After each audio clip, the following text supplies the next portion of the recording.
Hello बच्चों, let's read this question. The question says the radical axis of the circles x square plus y square plus 2gx plus 2fy plus c is equal to 0 and 2x square plus 2y square plus 3x plus 8y plus c is equal to 0 touch is the circle x square plus y square plus 2x minus 2y plus 1 is equal to 0. Show that either g is equal to 3 upon 4 और f is equal to 2. तो यहाँ मैं की concept लिख लेती हूँ. की concept हमारा इस क्वेश्चन का कि रेडिकल रेडिकल एक्सिस की जो इक्वेशन आती है हमारी वो क्या होती है, वो होती है S1 minus S2 is equal to radical axis of circles. जिन सर्किल की होती है उन दोनों सर्किल की इक्वेशन को हम आपस में डिफरेंस कर दें तो हमारे पास रेडिकल एक्सिस की वो आ जाती है. ओके, रेडिकल एक्सिस आ जाते हैं. तो हमारे पास क्या है, सर्किल वन है x square plus y square plus 2gx plus 2fy plus c is equal to 0. और दूसरा सर्किल है x square plus y square, ये आएगा 2x square plus 2y square plus का 3x प्लस का 8y और plus का 2c इज इक्वल टू 0. इसको मैं 2 से डिवाइड कर दूं तो ये मेरे पास बन जाएगी x square plus y square plus का 3/2x प्लस का 4y और प्लस का c इज इक्वल टू 0. ठीक है, तो अब हम रेडिकल एक्सिस निकाल लेते हैं. तो रेडिकल एक्सिस क्या हो जाएगा, ये हो गया हमारे पास S1 माइनस S2. इसको मैं माइनस करूंगी तो यहाँ से ये हम लिख लेते हैं x square plus y square plus का 2gx इज इक्वल टू 0. ठीक है, 2gx plus 2fy plus c minus का एक्स स्क्वायर माइनस का वाई स्क्वायर माइनस का 3/2 माइनस का 4y माइनस का c is equal to 0. So c से c cancel, x square से x square cancel, y square से वाई स्क्वायर कैंसिल और मेरे पास x के कोफिशिएंट आ जाएंगे 2g माइनस 3/2 प्लस y का कोफिशिएंट आ जाएगा 2f-4 और इज इक्वल टू 0. ठीक है, अब मैं यहाँ पर एलसीएम ले लूंगी तो मेरे पास ये 2 भी है साथ, तो ये 4g माइनस 3 हो जाएगा. x के साथ आ जाएगा 4g माइनस 3 और प्लस y के साथ हो जाएगा इधर भी आएगा 2 तो 4f minus 8 is equal to 0. ठीक है, अब ये जो रेडिकल एक्सिस है ये टच कर रही है this axis touch the circle, इस सर्कल को टच कर रही है S3 की इक्वेशन है x square plus y square plus 2x plus y square plus 2x minus का 2y प्लस 1. ठीक है, इस सर्किल को टच कर रही है. तो अब मैं क्या करूंगी यहाँ पर, ये सर्किल को टच कर रही है तो हमारे पास पहले इसका सेंटर निकालते हैं. इस सर्किल का सेंटर क्या होगा, इस सर्किल का वो होता है माइनस का जी और माइनस का एफ. तो जी कितना है यहाँ पे, जी इज इक्वल टू है 1 और एफ इज इक्वल टू है माइनस का 1 और सी की वैल्यू है 1 के बराबर. तो यहाँ पर हम माइनस का जी मतलब माइनस का एफ 1 और माइनस का एफ मतलब 1. ये तो सेंटर हो गया. ठीक है, अब इसकी रेडियस क्या होती है, रेडियस होती है अंडर रूट जी स्क्वायर प्लस एफ स्क्वायर और माइनस का सी. तो ये हो जाएगा हमारे पास अंडर रूट जी 1+1 और माइनस का 1, ये 1 के बराबर है. तो रेडियस इस सर्किल की 1 के बराबर है और सेंटर है हमारे पास -1, 1. अब क्या कह रहे हैं ये कि ये जो एक्सिस है ये सर्किल को टच कर रही है.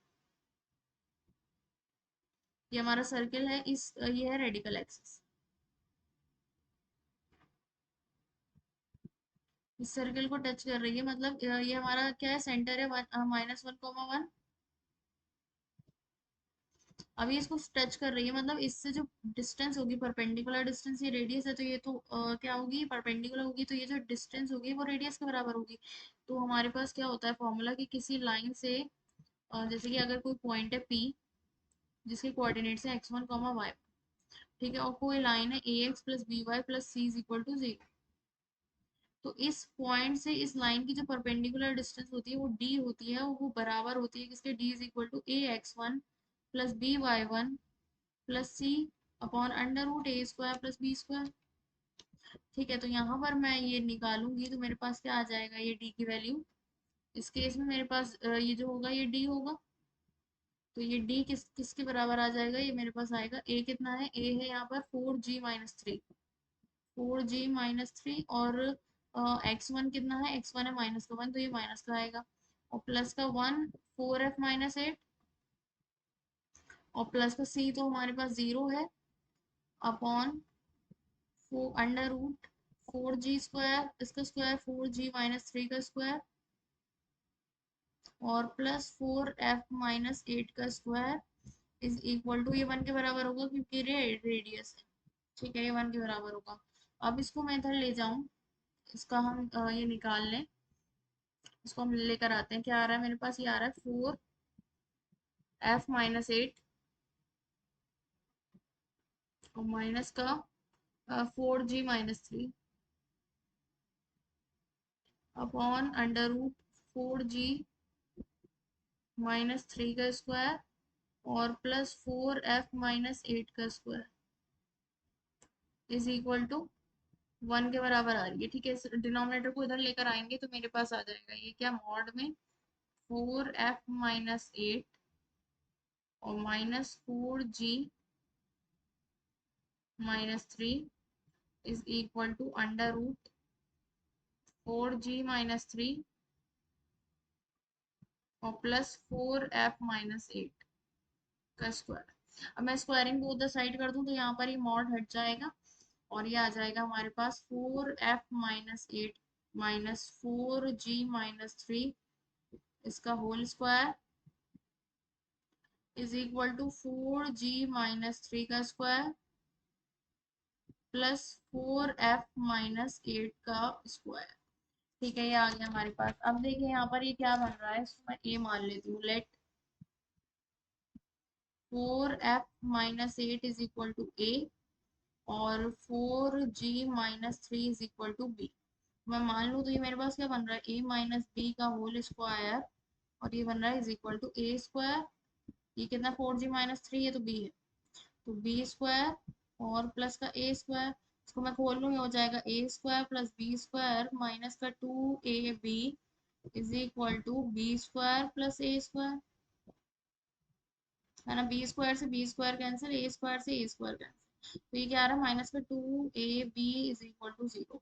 तो ये कभी कब पॉसिबल है, 2ab 0 के बराबर, या तो a 0 के बराबर हो या फिर b 0, तभी ये पॉसिबल है। तो मतलब हमारे पास क्या है, a है 4f-8, a is equal to 0 होना चाहिए या फिर b इज इक्वल टू 0 होना चाहिए। a कितना है, 4f-8 इज इक्वल टू 0 होना चाहिए, या फिर b कितना है, सॉरी, a है हमारे पास, a कितना है, 4f-8 ही है, 4f-8, या फिर b है हमारे पास 4g-3, 4g-3 is equal to 0 होना चाहिए।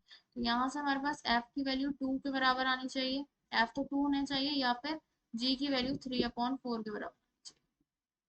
ठीक है, तो हमें यही प्रूव करना था कि g इज इक्वल टू 3/4 हो या फिर f इज इक्वल टू 2, और हमने ये प्रूव कर दिया है, ये हमने प्रूव कर दिया। Okay, so we have prove that either f is equal to 2 और g is equal to 3/4 by using the key concept that radical axis is s1 minus s2 is equal to 0. Hope you understood it well. Best of luck. Thank you.